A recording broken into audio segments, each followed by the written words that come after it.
right now. Somewhere in Bangkok, a teenager is walking to school past a temple mural that shows a person who is neither fully man nor fully woman. Nobody stops. Nobody stares.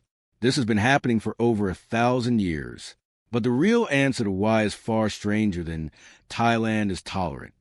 You have probably heard Thailand called the most LGBTQ-friendly country in Asia. Tourists say it. Travel blogs repeat it. But that word, tolerant, hides something. It suggests permission. It suggests Thailand simply chose, at some point, to allow something the rest of the world forbade. That is not what happened. What happened is older, weirder, and far more revealing about how gender itself gets built. Long before European ships ever reached its shores, Thai cosmology already had a third category. Not man, not woman. A third kind of person, woven into Buddhist scripture itself. The Pali Buddhist canon describes 4 types of humans, not 2. Male, female, Abhidobhyanjanika, meaning someone with characteristics of both. And Pandaka, a term covering a range of people outside the male-female binary. Think about that for a second. This was not a modern activist movement. This was a religious text over 2,000 years old, quietly assuming that human bodies and identities came in more than 2 flavors. So where did the idea come from that only 2 genders exist? It came from somewhere else entirely.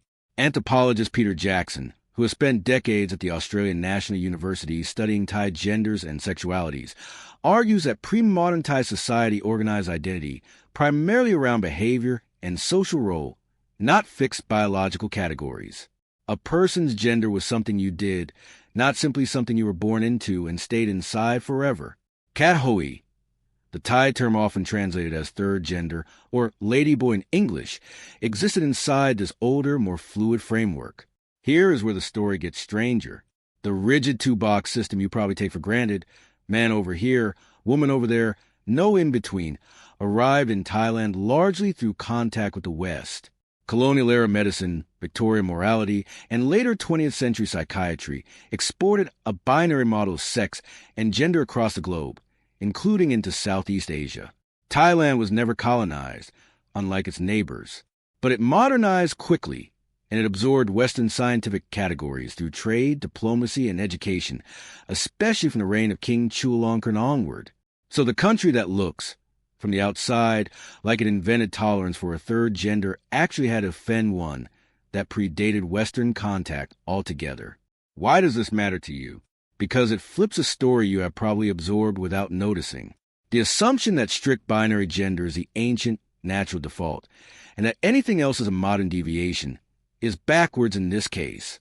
The binary was the import. The fluidity was the baseline. Pause on that. Ask yourself how many of your own assumptions about what is natural are actually just recent and geographically specific. Kat Hoi identity did not stay static, though.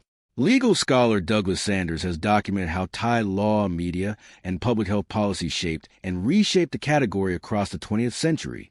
During the 1960s and 70s, as sex reassignment surgery techniques developed in Thailand, Bangkok became a global center for procedure. This was not purely medical progress arriving from nowhere. It intersected with existing cultural space that already had a concept, a word, a social role, ready to receive it. Contrast this with what happened in much of the West during the same decades. There, transgender identity was pathologized, criminalized, or hidden. In Thailand, Kat Hoi people worked in entertainment, in beauty industries, in everyday public life, visibly for generations, not without discrimination, not without hardship, but visibly. Anthropologist Dredge Kong, who has conducted extensive fieldwork on gender and sexuality categories in Thailand, points out something crucial. Visibility is not the same as full equality. Kat Hoi people have long faced barriers to legal gender recognition, to certain jobs, to marriage rights, to military conscription exemptions that come with public humiliation rather than dignity. Being seen and being protected are 2 very different things. This is the counterintuitive twist. A culture can hold space for gender diversity in its religion, its art, its street life, for 1,000 years, and still deny that same population full legal personhood in the 21st century. Cultural fluidity and legal rigidity can exist in the same country at the same time in open contradiction. Thailand only legally recognized same-sex civil partnerships in 2024, decades after its reputation as an LGBTQ paradise had already spread worldwide through tourism marketing. The image outran the law by a generation. Why? Because visibility can become its own kind of containment. If a society lets a group be seen everywhere, in cabaret shows, in comedy, in service industries, it can feel generous while quietly withholding the legal and economic power that visibility does not automatically grant. Being watched is not the same as being heard in Parliament. Now bring this back to you, wherever you are watching this. You live inside a gender system too. You probably think of it as neutral, as simply how things are.